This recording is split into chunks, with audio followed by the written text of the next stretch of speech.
Evening, pal. Pull up a chair, let me pour you something. I've been carrying this one a long time, and tonight I'm finally letting it out. I was 3 minutes into a live taping of my show when Bruce Lee leaned into my ear and whispered 5 words that made my blood go cold. Listen, if he'd said something about cameras or choreography, I wouldn't be here telling you this. What he whispered was about my family, and he wasn't smiling when he said it. October 1969.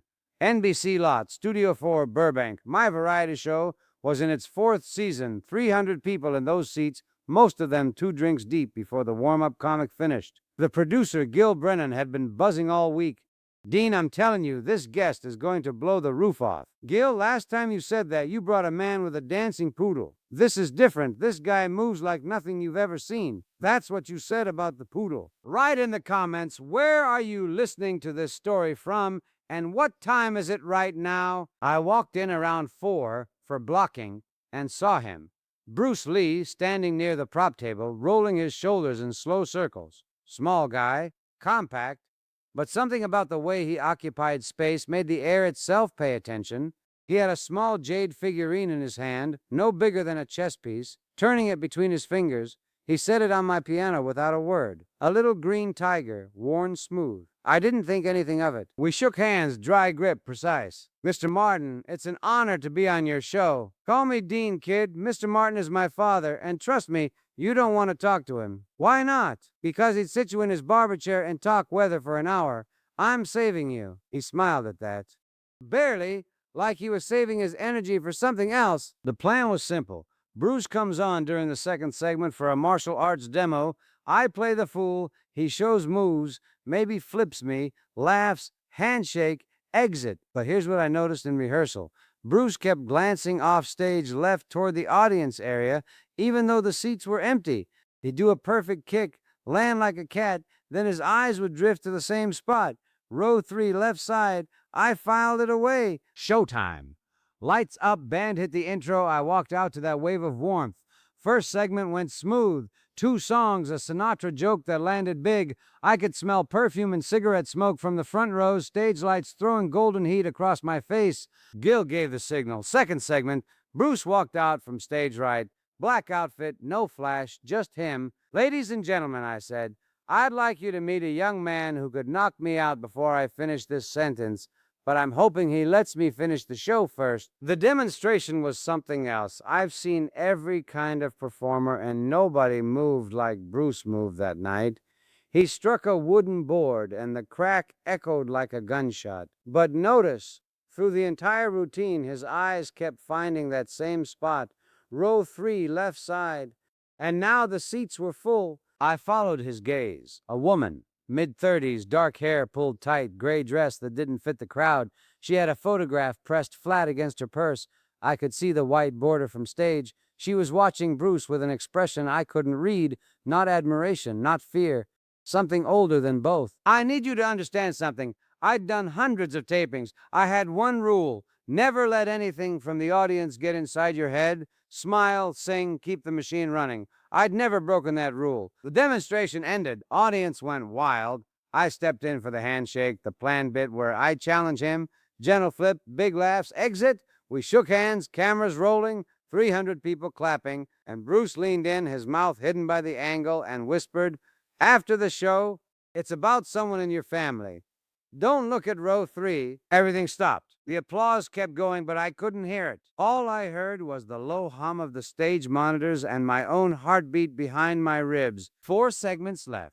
4 segments of songs and charm. While those words sat in my chest like a stone, I smiled, waved Bruce off, picked up the mic, and I did what I've always done. I sang, but my hands were shaking. I kept them tight around the microphone so nobody could see. I looked at the woman in row 3 without meaning to. She hadn't moved. The photograph was still pressed to her purse, and she was looking right at me. Not the stage, not the lights, me. 3rd segment. Everybody loves somebody. I don't think I've ever sung it worse.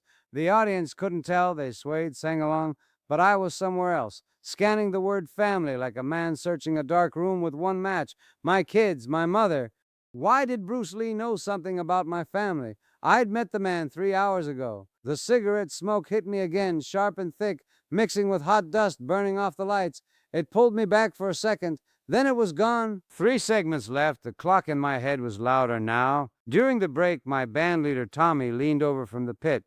You okay up there, Dean? You look like you've seen a ghost. Maybe I have, Tommy. Just keep playing. You got it, boss. 4th segment. Comedy bit with the guest actress. Scripted flirtation. The Dean Martin classic. She said her line, I missed my cue. Dead air, 2 seconds. On live tape, 2 seconds is a canyon. I recovered. Sorry, sweetheart, I was distracted by your perfume. What is that, chloroform? The audience roared, but Gil caught my arm during the break. Dean, what's going on with you? Nothing, Gil, I'm fine. You missed the cue. You never missed the cue. I said I'm fine. Roll the next one. Wait. The woman in row 3 with the photograph. Here's what I hadn't caught before. She wasn't just holding it. She was holding it face down, deliberately, like she was waiting for the right moment to turn it over. 2 segments left. 5th segment. Full orchestra. I stood at the mic and felt my tuxedo jacket on my shoulders like iron. The conductor raised his baton. Strings came in. I'm not going to lie to you. I almost broke. Not my voice, my composure. Halfway through, I saw Bruce in the wings, arms crossed, watching me, and he gave me a nod. Slow, steady. Hold on. You can hold on. I held on, hit every note. It cost me everything I had. Freeze this moment, because the next 5 minutes changed how I understand my own name. Last segment, closing number on autopilot, smile, wave, lights down. 2 seconds after cameras cut, I was off that stage so fast the floor manager jogged to keep up. Bruce was in the green room on a folding chair. The woman from row 3 stood beside him. I closed the door. Talk. Right now. Bruce looked at her. She looked at me. Dean, this is May Chen. She came a long way to find you. Find me? Lady, I'm on television every Thursday. I'm not exactly hiding. Not you, Mr. Martin, your father's name. I came to find your father's name. My father? Guy Crosetti? He was a barber in Steubenville, Ohio. What could you possibly want with him? Bruce leaned forward. May's family and your father go back to the 30s. She's been searching for years. I met her through a friend in Hong Kong, and when she told me, I knew I had to bring her to you. And you couldn't have mentioned this before the show? Over coffee, maybe? Instead of whispering it in my ear on live television? I didn't know when else I'd get the chance. Bruce, I almost had a heart attack in front of 300 people. I know. I'm sorry, Dean. I sat down. My legs decided for me. All right, what's the connection? Now, you need to understand, through those 4 segments, I'd imagined the worst. Danger, threats, something ugly. May pulled out the photograph and turned it over slowly. Black and white, creased down the middle, 2 men outside a small shop, one Chinese white apron, the other was my father. I knew his face, the jaw, the dark eyes, hands in his pockets, young, maybe 30, smiling in a way I'd never seen in any family photo. It was just a picture. My father and some man outside a shop. Not the catastrophe I'd been dreading. The man beside your father is my grandfather, May said. Wei Chen. He owned a laundry on South 4th Street in Steubenville. In 1937, 3 men tried to burn it down. Your father stopped them. The room changed temperature. What do you mean, stopped them? My grandfather was the only Chinese man in that neighborhood. The men came with kerosene and rags. 2 in the morning. My grandfather was sleeping in the back with my mother. She was 3 years old. What did my father do? He heard the noise from across the street. He came out with a barber's chair, one of those old cast iron ones, and put it through the front door, blocked the entrance, stood there in his undershirt until the police came.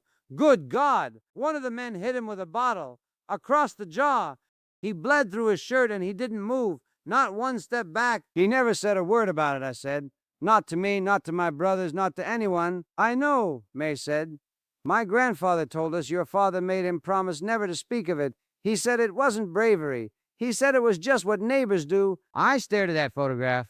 My father, the quiet barber who cut hair 6 days a week and went to church on Sunday and never told his son about the night he stood between a family and a fire. You ever find out something about someone you loved, someone you thought you knew completely, and realize you didn't know the most important thing? That's where I was. Folding chair, green room, Burbank. After that night, May continued, your father and my grandfather became real friends. He cut my mother's hair free every month. taught her English words while she sat in his chair. He never told us any of this. Not a word. Some men don't talk about the best things they do. Bruce nodded. That's why I brought her, Dean. Your father's story deserved to find you. She pulled something from her purse, a small jade figurine, a tiger, identical to the one sitting on my piano. My grandfather carved two of these, one for your father, one for our family. When my grandfather died, we found your father's name scratched on the base. What did it say? Guy Crossetti, a brave man. We've had ours for 30 years.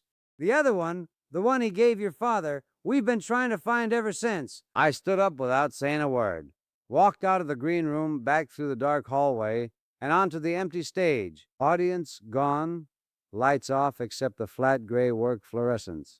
My piano was still there, and on it, next to the sheet music, the little jade tiger. I picked it up, turned it over on the bass, scratched into jade in letters so small I had to squint. Guy Crossetti, a brave man. He'd kept it all those years, probably on a shelf in his shop behind the combs and the talcum powder, where a man keeps the things that matter most and talks about them least. After he died, it ended up in a box of props that found its way here on my piano. The night Bruce Lee brought Mei Chen to find me, I stood on that empty stage holding that green tiger, thinking about a barber from Ohio who never told anyone about the bravest thing he ever did, about how you can know someone your whole life and never know the one story that explains who they really were. Bruce found me there 20 minutes later, stood next to me in the dark. Your father's name means something to her family. 3 generations. I thought you should know. You nearly killed me on live television, Bruce. I know. You couldn't have sent a letter? Made a phone call?